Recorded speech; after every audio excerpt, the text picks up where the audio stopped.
کا باپ اس کے پیچھے دوڑا مگر وہ بہت آگے نکل گئی تھی۔ کھائی کے سر پر پہنچ کر وہ رک گئی۔ اس کا باپ اس کے پیچھے آ رہا تھا۔ رک جا ہینا، رک جا، اس کا باپ چیخنے لگا۔ ہینا نے مڑ کر اپنے باپ کو اپنے قریب آتے دیکھا۔ بس 2-3 گز کا فاصلہ تھا۔ اے میرے محسن جن، آ جاؤ، مجھے تمہاری مدد کی ضرورت ہے۔ ہینا چیخی اور کھائی میں چھلانگ لگا دی۔ سب لوگ حیرت سے کھائی میں جھانکنے لگے۔ عظیم شاک میں کھڑا دیکھ رہا تھا مگر کسی کو ہینا دکھائی نہ دے رہی تھی۔ عظیم صدمے سے گھٹنوں کے بل بیٹھتا چلا گیا۔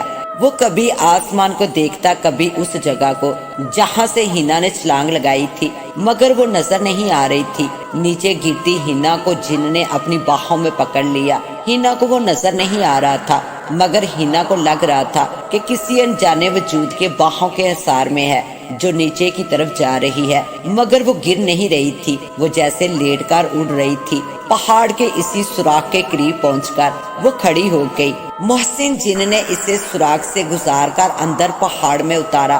اے میرے محسن جن، تمہارا بہت بہت شکریہ۔ ہینا مشکور سی تھی۔ اس میں شکریہ کی کیا بات ہے؟ آپ میری محسن ہیں، آپ کو جب بھی کسی قسم کی مدد کی ضرورت ہوگی میں آپ کی مدد کروں گا۔ اے میرے محسن جن، میں کچھ دن یہاں گزارنا چاہتی ہوں۔ ہینا نے سوچ لیا وہ چند دن بعد عظیم کے ساتھ یہاں سے بھاگ جائے گی۔ تمہیں پریشان ہونے کی کچھ ضرورت نہیں، جب تک تمہارا دل کہے تم یہاں رہ سکتی ہو۔ شکریہ میرے محسن جن، میں تمہارے لیے یہاں زندگی کے سامان کا سارا انتظام کر دوں گا۔ آپ کچھ دیر کے لیے اپنی آنکھیں بند کر لیں۔ اسے محسن جن کی آواز آئی۔ اس نے آنکھیں بند کر دی۔ پھر کچھ دیر بعد محسن جن کی آواز آئی، آنکھیں کھول لے۔ جیسے اس نے آنکھیں کھولی، وہاں ایک عالی شان کمرہ تھا جس میں ضرورت کی ہر چیز موجود تھی۔ وہ پلنگ پر لیٹ گئی۔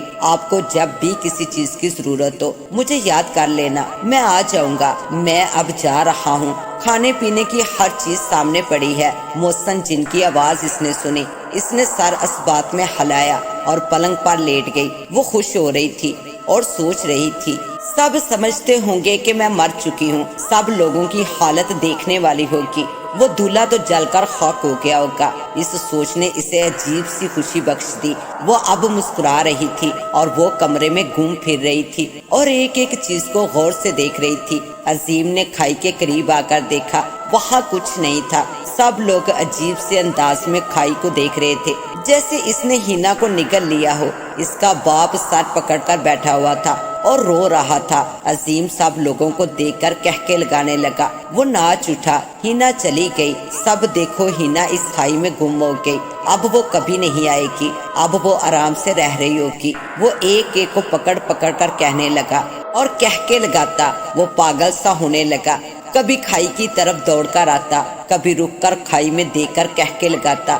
وہ عجیب سے انداز میں سب کو دیکھ کر خوشی سے چیخنے لگتا اور پھر چھلانگیں مار مار کر کہنے لگا۔ وہ اس صدمے کو سہ نہ سکا تھا، وہ واقعی میں پاگل ہو چکا تھا۔ وہ ناچ رہا تھا، اس کا دماغ ایک لمحے میں خراب ہو گیا تھا۔ دیکھا، ہینا نے کہا تھا وہ کھائی میں چھلانگ لگا دے گی، اس نے لگا دی۔ وہ کھائی میں گر کر گم ہو گئی۔ لوگ اسے حیرت انگیز نگاہوں سے دیکھنے لگے۔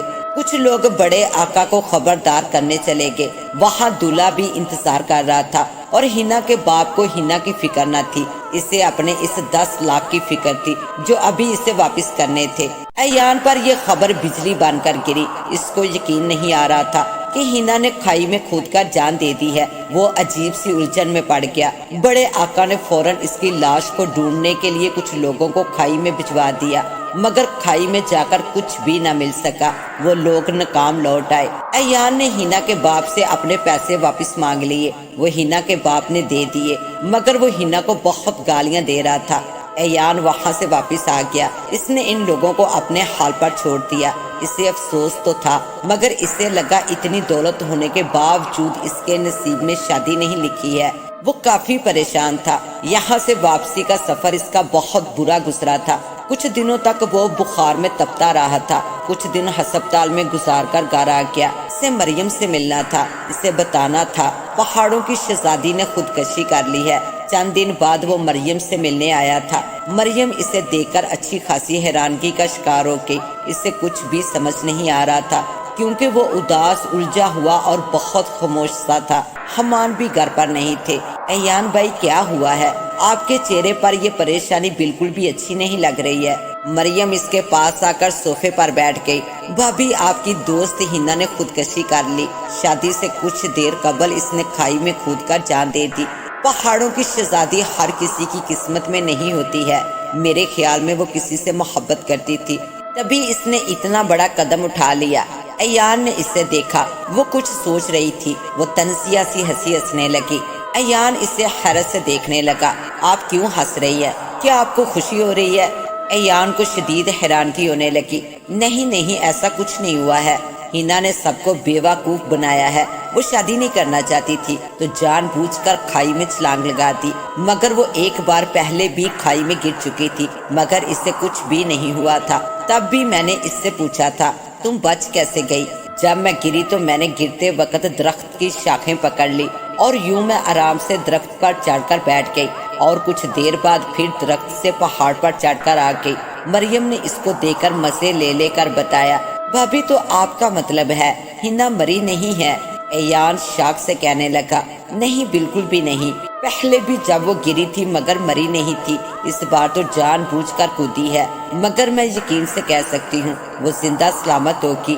مریم نے ایان کو یقین دلانے کی کوشش کی۔ وہ اپنے الفاظ پر بہت زور دے رہی تھی۔ اب اگر وہ زندہ بھی ہو تو میرے لیے بے فائدہ ہے۔ وہ مجھے پسند آئی تھی۔ ہماری شادی 10 لاکھ میں طے ہوئی تھی۔ پتہ نہیں کیوں ہنا نے ایسا کیا۔ کیا وہ شادی سے خوش نہیں تھی یا پھر وہ کسی کو پسند کرتی تھی؟ ایان نے مریم سے یہی جاننا تھا، اس لیے تو وہ یہاں آ گیا تھا۔ اور مریم 10 لاکھ کا ذکر سن کر اچھل پڑی۔ کتنی دیر وہ شاک میں تھی۔ پتہ نہیں، میں کچھ نہیں کہہ سکتی، مگر ہماری وادی میں محبت کو جرم سمجھا جاتا ہے، وہاں پسند کی اجازت ہی نہیں ہے۔ اگر ہنا دل میں کسی کو چاہتی تھی تو یہ اس کی سب سے بڑی بیوقوفی ہوگی، کیونکہ دل کی پسند کسی کو نہیں ملتی، وہاں رشتے ایسے ہی طے کیے جاتے ہیں۔ آپ نے ہنا کے باپ کو کچھ زیادہ قیمت دے دی تھی۔ مریم نے آنکھیں بڑی کرتے ہوئے اسے دیکھا اور وہ ہنس دیا۔ ہاں، انمول تھی وہ لاجواب تھی، اس لیے اس کی قیمت میں نے من پسند اس کے باپ کو دے دی تھی، مگر پھر بھی میری نہیں ہو سکی۔ ایان دکھ سے ہنس پڑا۔ ایان بھائی، اگر وہ تمہاری قسمت میں نہیں تھی تو پھر وہ بہت بڑی بدقسمت تھی، اور اگر وہ تمہاری قسمت میں ہوگی تو اسے تم سے کوئی نہیں چھین سکتا۔ اچھا، میں ابھی جا رہا ہوں، پھر کبھی حمان سے ملنے آ جاؤں گا، ابھی تو میں بہت اپسیٹ ہوں۔ ایان فوراً اٹھا۔ نہیں، آپ بیٹھیے، میں چائے بھجوا دیتی ہوں۔ مریم جلدی سے اٹھ کر کچن میں آئی۔ اس نے ملازمہ کو چائے لانے کا کہہ دیا اور خود واپس آ گئی۔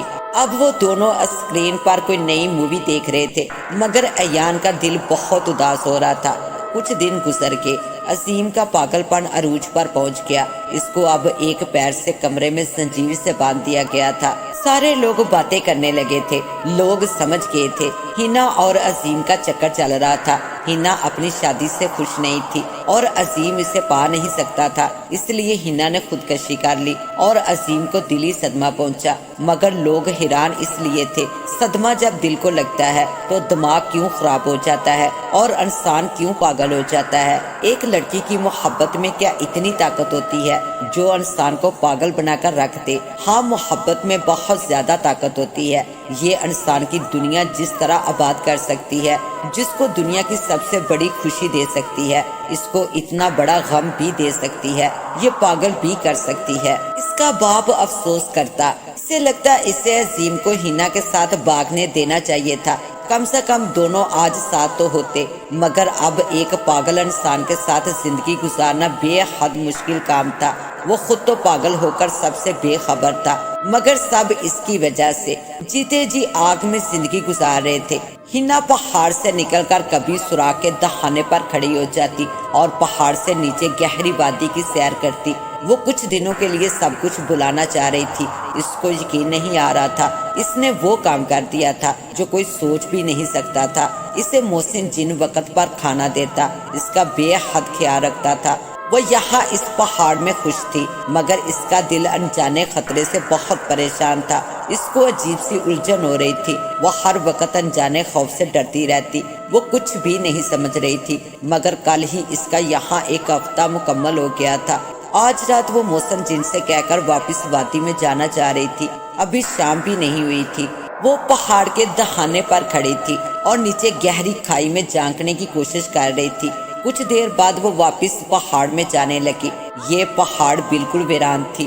اب اس کے سامنے ایک بڑا سا کمرہ تھا جس کے دروازے سے داخل ہو کر وہ اس کمرے میں داخل ہو گئی۔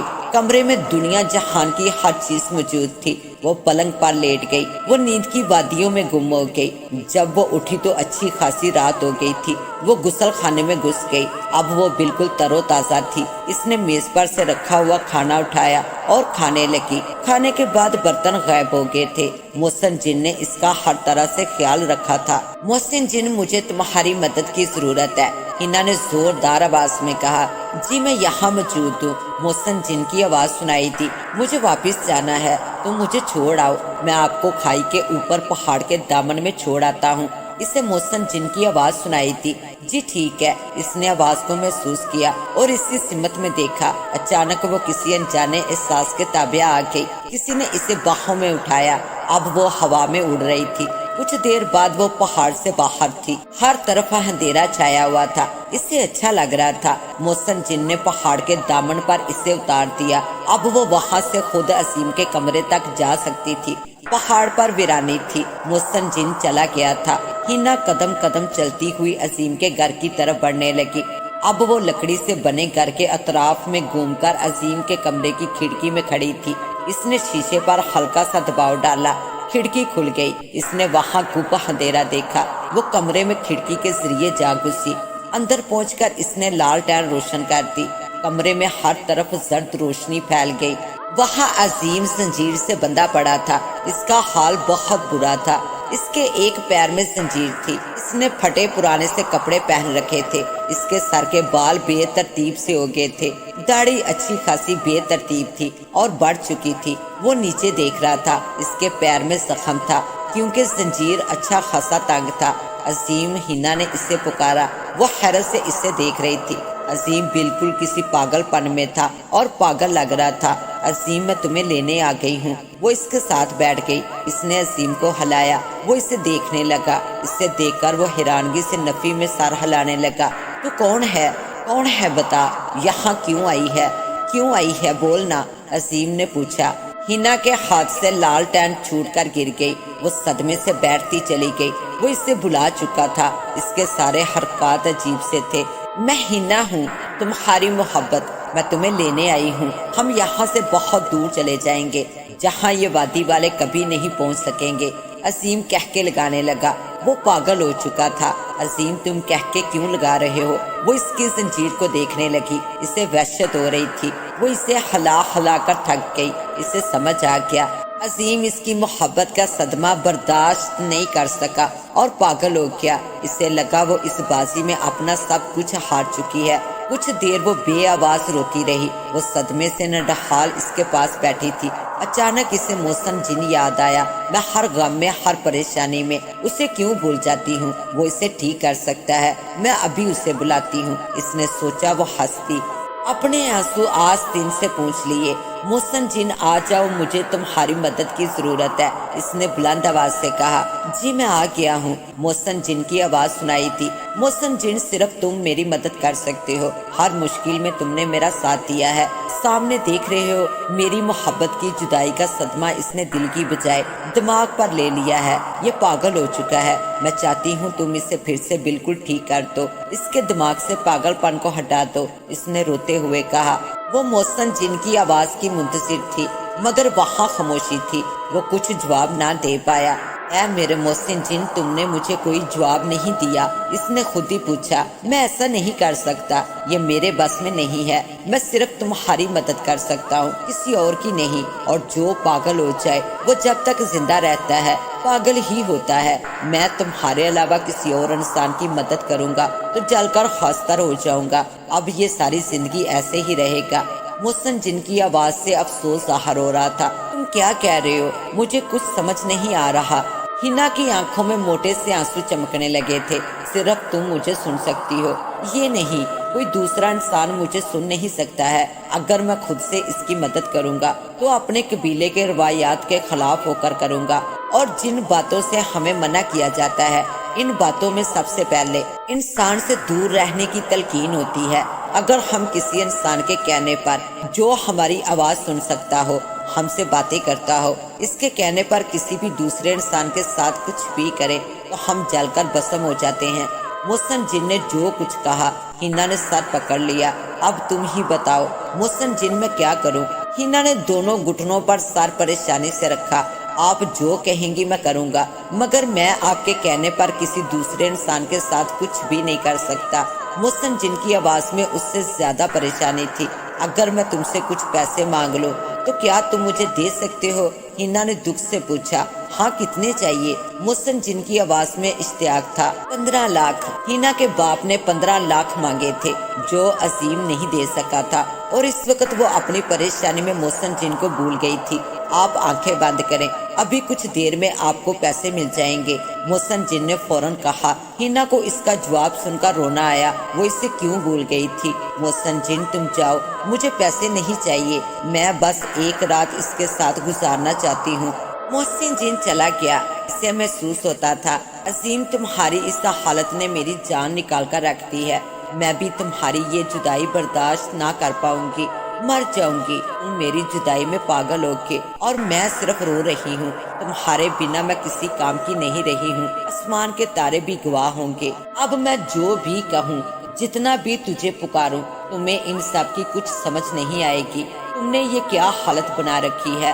وہ آخر میں پھوٹ پھوٹ کر رونے لگی۔ اس کے پیر میں جو زنجیر تھی وہ بڑے تالے سے باندھ دی گئی تھی۔ وہ اس کے قریب جانے لگی۔ عظیم بے چینی سے ڈر کے مارے پیچھے ہٹنے لگا۔ وہ ڈر رہا تھا، کانپ رہا تھا، ایک پاگل ایسا ہی کرتا ہے۔ ہنا مزید اسے اس حالت میں نہیں دیکھ سکتی تھی۔ آج رات تم صرف میرے ہو، وہ اس کے گلے جا لگی۔ عظیم نے اسے خود سے دور کرنے کی کوشش کی۔ وہ چیخنے لگا۔ ہنا اس سے دور ہو گئی۔ وہ رونے لگی۔ عظیم اسے دیکھ کر اچھلنے لگا تو ہنا کھڑکی کے راستے باہر آ گئی۔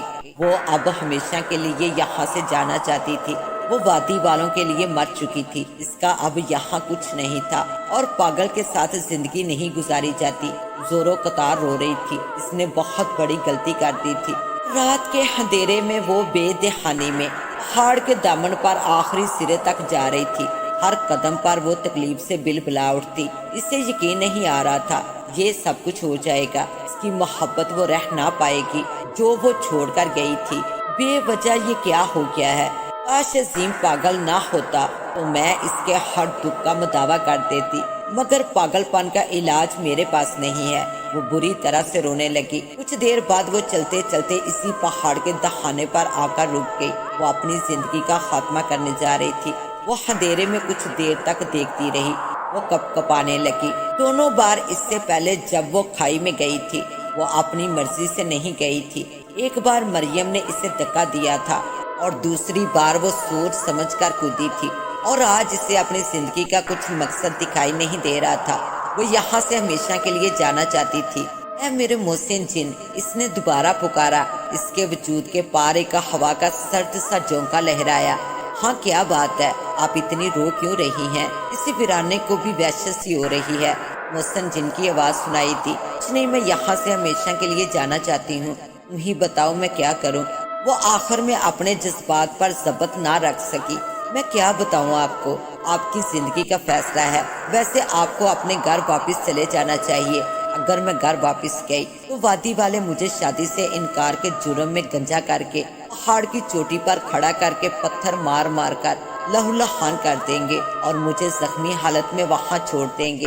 انہوں نے دل برداشتہ ہو کے بتایا۔ پھر آپ اس شخص کے پاس کیوں نہیں جاتی جس سے آپ کی شادی ہو رہی تھی؟ پھر کسی ایسے قریبی شخص کے پاس جو آپ کا خیال رکھے، آپ کو پہچانتا ہو۔ محسن جن نے اسے مشورہ دیا۔ ہاں، میری ایک بہت اچھی دوست ہے، اس کا نام مریم ہے، کیا تم مجھے اس کے پاس لے جا سکتے ہو؟ ہاں، یہ تو میرے لیے بہت معمولی سا کام ہے، اگر اس نے نہیں رکھا تو پھر میں تمہیں اپنے ساتھ اپنے دیس لے کر چلا جاؤں گا، محسن جن نے کہا۔ وہ کچھ دیر سوچ میں چلی گئی، پھر اس نے اس بات میں سر ہلایا اور پھر اسی لمحے ہنا نے کھائی میں چھلانگ لگا دی۔ محسن جن نے اسے تھام کر اڑانا شروع کر دیا۔ اب وہ ہواؤں میں یہاں سے دور جا رہی تھی۔ صبح سویرے گھر کے باہر گھنٹی کی آواز سنائی دے رہی تھی۔ مریم کے ملازم نے دروازہ کھولا۔ وہ عجیب و غریب سے لباس میں کوئی لڑکی کھڑی تھی۔ کون؟ ملازم نے پوچھا۔ میں مریم کی دوست ہوں، اس سے بہت دور سے ملنے آئی ہوں۔ ہنا نے ملازم سے کہا، اچھا آپ اندر آ جائیے، مگر بیگم صاحبہ تو اس وقت سو رہی ہوتی ہیں۔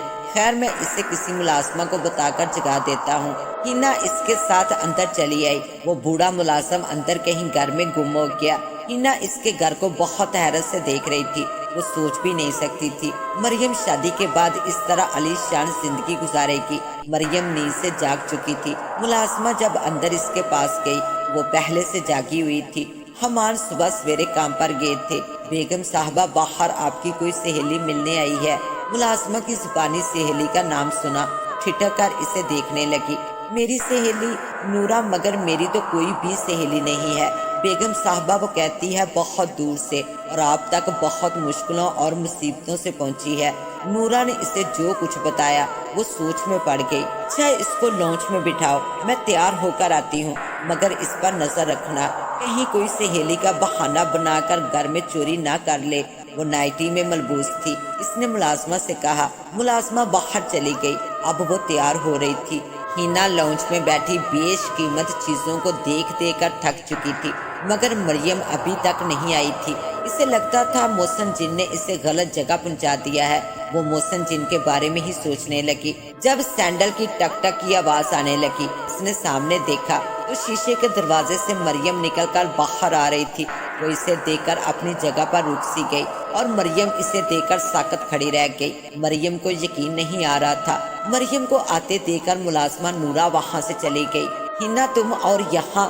وہ حیرانگی سے اس کے پاس آ کر گلے لگ گئی۔ مریم وہ پھوٹ پھوٹ کر رونے لگی۔ کیا ہوا ہنا، تم یہاں کیسے آ گئی ہو اور میرا گھر کیسے معلوم کر لیا؟ مریم نے اسے کچھ دیر رونے دیا، پھر اس نے ہنا سے الگ ہو کر پوچھا۔ اب وہ دونوں ایک دوسرے کے آمنے سامنے بیٹھی ہوئی تھی۔ مریم، جہاں تمہاری شادی ہوئی تھی وہاں تمہارا دولہا ایک دن رکا ہوا تھا۔ میں وہاں گئی تھی اور تمہارے شوہر کا پتہ معلوم کیا تھا۔ میں تمہارے پاس آ گئی ہوں، میں سب کچھ چھوڑ کر آئی ہوں۔ اس کی بات سن کر مریم شاک میں چلی گئی۔ وہ دل ہی دل میں ڈر گئی تھی۔ اسے یقین نہیں آ رہا تھا ہنا زندہ ہے۔ ایان نے تو اسے بتایا تھا ہنا نے خودکشی کر لی ہے۔ وہ سوچنے لگی، ہنا اور عظیم پا کر یہاں آ گئے ہیں، مجھے ان دونوں کو پناہ نہیں دینی چاہیے، میں عظیم کو نہیں بلا سکوں گی۔ مریم ابھی سوچ رہی تھی جب ہنا نے اسے چونکا دیا۔ کیا سوچ رہی ہو؟ کیا تم اکیلی ہو یا کسی کے ساتھ بھاگ کر آئی ہو؟ مریم نے اس کے چہرے پر نگاہیں گاڑ دی۔ ہنا نے کچھ جواب نہ دیا کیونکہ اس کے ساتھ محسن جن تھا جو نظر نہیں آ رہا تھا۔ وہ کشمکش میں تھی، اسے محسن جن کے بارے میں بتائے یا نہیں۔ کیا سوچ رہی ہو؟ کیا تمہارے ساتھ کوئی اور بھی ہے؟ نہیں، میں یہاں تک بالکل اکیلی آئی ہوں، کوئی میرے ساتھ نہیں ہے، ہنا نے جلدی سے کہا۔ مگر تم کیوں اس طرح اپنوں کو چھوڑ کر آ گئی ہو؟ مریم اس کے جواب سے کچھ اندازہ نہ لگا سکی، پوچھ بیٹھی۔ جواب میں اسے ہنا نے سب کچھ بتانا شروع کر دیا، مگر وہ محسن جن کا ذکر چاہ کر بھی نہیں کر سکی۔ اور جب مریم نے عظیم کے پاگل پن کی بات سنی، اس نے ہنا کو ساتھ رکھنے کا فیصلہ کر لیا۔ ہنا، میں تمہیں یہاں رکھنے پر تیار ہوں، مگر تمہیں میری ایک شرط ماننی ہوگی۔ مریم نے اسے دیکھا۔ ہنا الجھ کر اسے دیکھتی رہی۔ کیسی شرط؟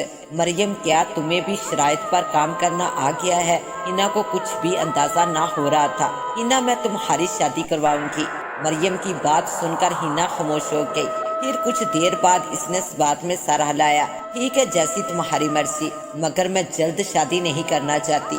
ہنا نے اسے دیکھا۔ وہ غور سے ہنا کے چہرے میں کچھ ڈھونڈنے کی کوشش کر رہی تھی۔ نہیں، شادی تو تمہیں جلد ہی کرنی ہوگی، کیونکہ ہمان کا ایک بہت اچھا دوست ہے، تمہارا ہے، کچھ عرصے پہلے پردیس سے آیا ہے۔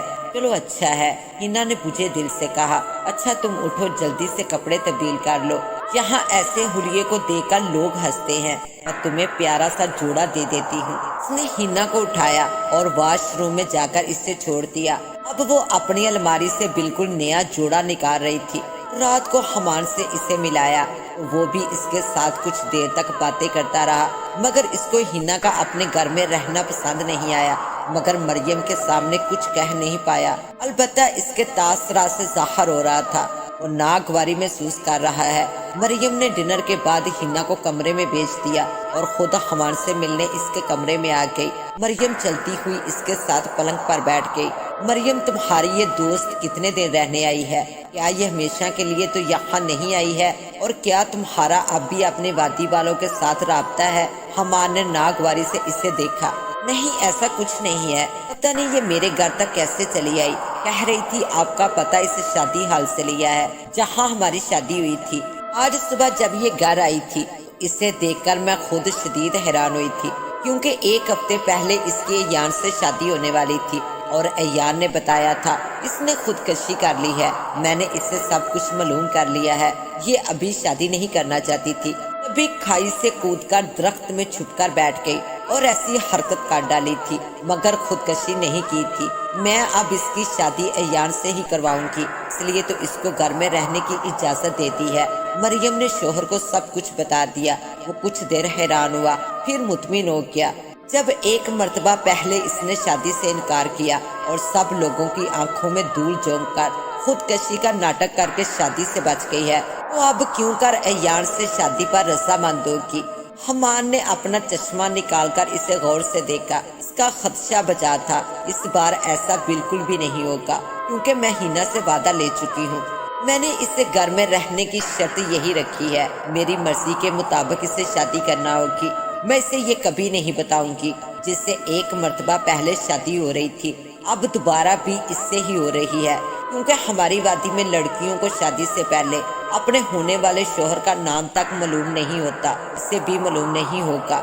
مریم نے ساری بات بتا دی۔ حمان نے اس بات میں سر ہلایا۔ اب وہ لیٹ گیا، اس کے پہلو میں مریم بھی لیٹ گئی، مگر مریم کو کچھ بھی اچھا نہیں لگ رہا تھا۔ عظیم کا پاگل پن کی خبر سن کر وہ بے چین ہو گئی تھی اور وہ رو رہی تھی، مگر بے آواز آنسو تھے جو گر رہے تھے۔ یہ کیا ہو گیا ہے؟ میں تو ہنا کو عظیم کی زندگی سے دور کرنا چاہتی تھی، عظیم کا پاگل پن میری وجہ سے ہوا ہے، مگر اب میں کیا کروں؟ کیسے اس کو ٹھیک کر سکتی ہوں؟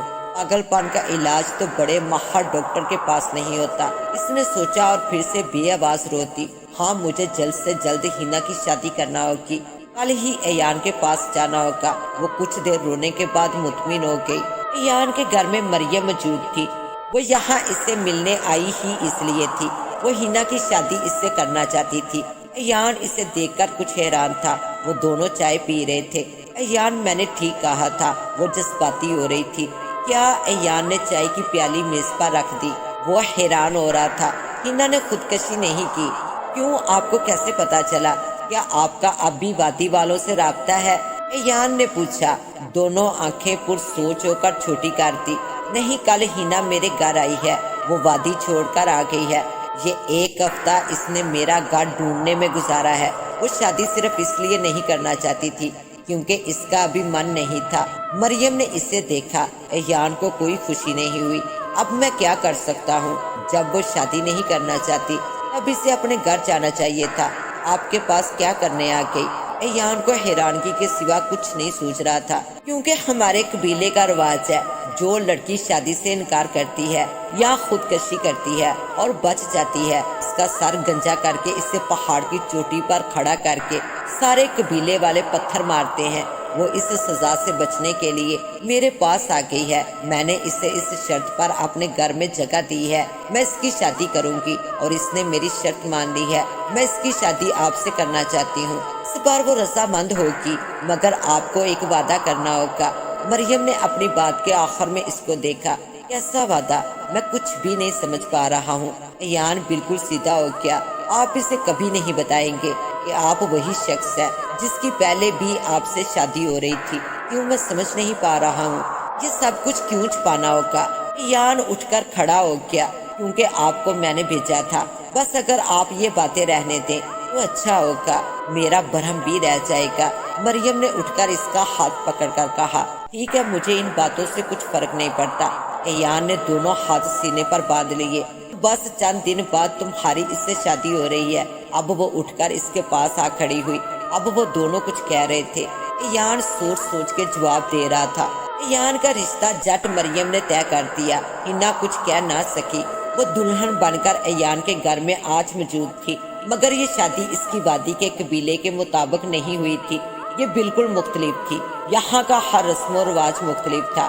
مریم نے اس کو پہاڑوں کی قسم دے کر شادی پر مجبور کر دیا تھا۔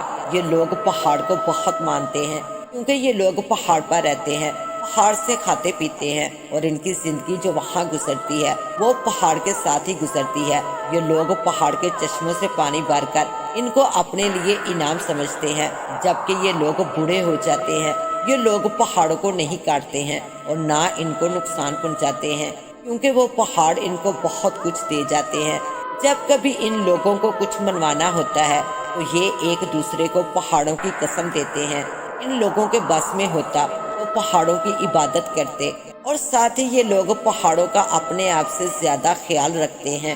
ایان اسے پا کر بے حد خوش تھا، وہ مریم کا بہت شکر گزار تھا۔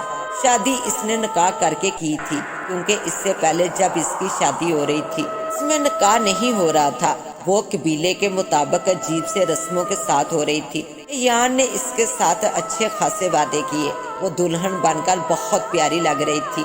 ایان بھی اچھا تھا، اسے پسند آیا، مگر وہ عظیم کو کبھی نہیں بلا سکتی تھی کیونکہ وہ اس کی بچپن کی محبت تھا۔ دوبارہ اس نے کبھی بھول کر بھی محسن جن کو آواز نہیں دی۔ وہ اب اپنے سارے مسائل خود حل کرنا چاہتی تھی، کیونکہ جو بڑا مسئلہ اس کی زندگی میں عظیم کا تھا وہ جوں کا تو رہتا تھا۔ محسن جن اس کے لیے بیکار تھا، وہ عظیم کو ٹھیک نہیں کر سکتی تھی۔ عظیم واقعی میں اس کے نصیب میں نہیں تھا۔ عظیم کی زنجیر اس کے باپ نے کھول دی تھی، اب وہ بغیر زنجیر کے تھا۔ گاؤں کے بچے بچیاں اس کے پیچھے پیچھے بھاگتے اور اس کو پتھر مارتے، وہ چیختا چلاتا، مگر وہ لوگ اس سے محفوظ ہوتے۔ وہ ان لوگوں سے بچتا بچاتا بھاگتا ہوا پہاڑ کے دامن سے آخری سرے پر پہنچ گیا، اور وہ کہکے لگانے لگا۔ پتہ نہیں وہ جگہ اسے کیوں جانی پہچانی سی لگتی تھی۔ اس کے پیچھے وادی کے بے شمار بچے مل کر اس کی طرف آ رہے تھے، اور اس نے اچانک کھائی میں چھلانگ لگا دی۔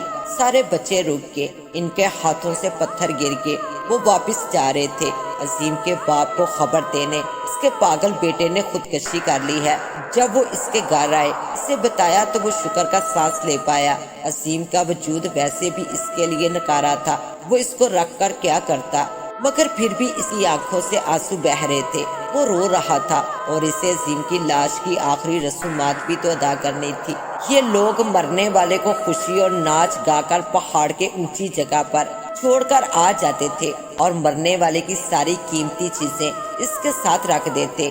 مرنے والا ان چیزوں کے ساتھ خوشی خوشی دوسری دنیا میں چلا جاتا، ایسا قبیلے کا ماننا تھا، مگر یہ لوگ امن سے رہتے تھے۔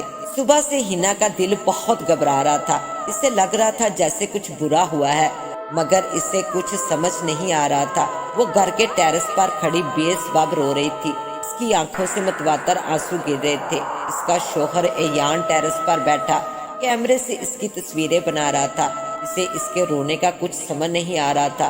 وہ جب بھی ہنا سے کچھ پوچھتا، ہنا یہی کہتی، گھر والوں کی یاد آ رہی ہے، اور اس نے اس طرح کا ذکر حمان سے بھی سنا تھا۔